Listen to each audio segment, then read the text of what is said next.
Finance now. The Reserve Bank left official interest rates on hold today, but offered hints that hikes are on the way. Here's business reporter Chris Kohler.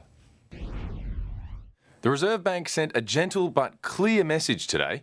Interest rates remained at 0.1%, but the language from the board has changed. It now says a further increase in inflation is expected and that in coming months, important additional evidence will become available.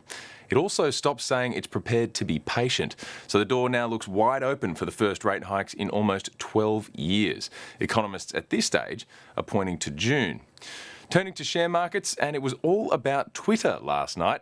As soon as Elon Musk bought a stake, the share price rocketed 27% higher, much to his delight. Here, our markets gained 14 points. Tech companies were among the best, banks also ticked higher, and miners fell. And the Aussie jumped on that RBA statement, popping above 76 US cents, 69 euro cents, and almost 58 British pence. Thank you, Chris. It's time for the weather now. Here's Jessica. Yeah, thanks, Kate. It hasn't rained heavily since we've been down here by the river in the city, but it certainly has been raining consistently. In fact, it practically hasn't stopped. So it is starting to add up with the totals. We're up to around 1.5 millimetres in the city. We had a top of 24 degrees earlier on today when it was still sunny, but right now it's around 18 degrees. Across the suburbs, yeah, getting up there with the totals. Mount Lofty's up to around 2 millimetres now.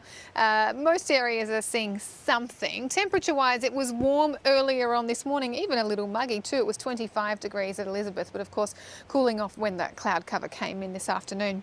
It has been a warm and kind of a muggy day for many places actually. It was 33 degrees at Port Augusta and 31 at Port Pirie. The showers, well, look, they look more impressive on the radar than what they actually are in real life, but we have seen falls at Port Lincoln as they came in from the west, Kangaroo Island and the bottom of the York Peninsula. It was 26 degrees at Kadina. On the charts, gosh, New South Wales set to cop it again. More flooding rains in store this week as a deepening low threatens to bring up to 200 millimetres to the state's coast and ranges.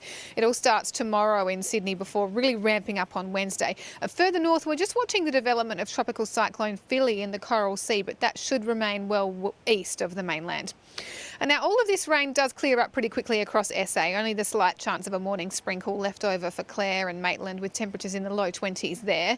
Renmark is an outside chance of a thunderstorm though, or perhaps a shower with 24 tomorrow.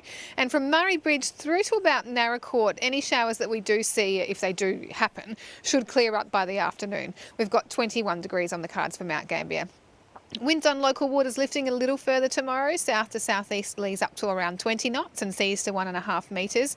Watching out for those gully winds in the southeasterlies through the southern suburbs and the hills tonight, and just the slight chance of a morning sprinkle across our suburbs tomorrow. But overall, it's a drying trend, 22 for Noarlunga and 23 for Elizabeth. In the city, we're also going for that top of 23 degrees. Overnight tonight, the low will probably dip to around 13 degrees. Now, after that slight chance of a shower tomorrow, we're really clearing up for the run towards the weekend and warming up too. So we go from 24 on Thursday up to 26 degrees on Friday and then up into the high 20s. In fact, feeling very warm and summery over the weekend. But in the meantime, that's probably starting to be just about it for the rain after tonight and maybe tomorrow morning. So hopefully the gardens and the lawns are happy and they're soaking it all up, Kate and Brenton. Yes, I have to say it was most welcome. Thanks, Jessica, and thank you for joining us. That's 9 News to the Minute with further updates a little later. Now, though, it is over to a current affair from all the team. Enjoy your night here on 9. Good night.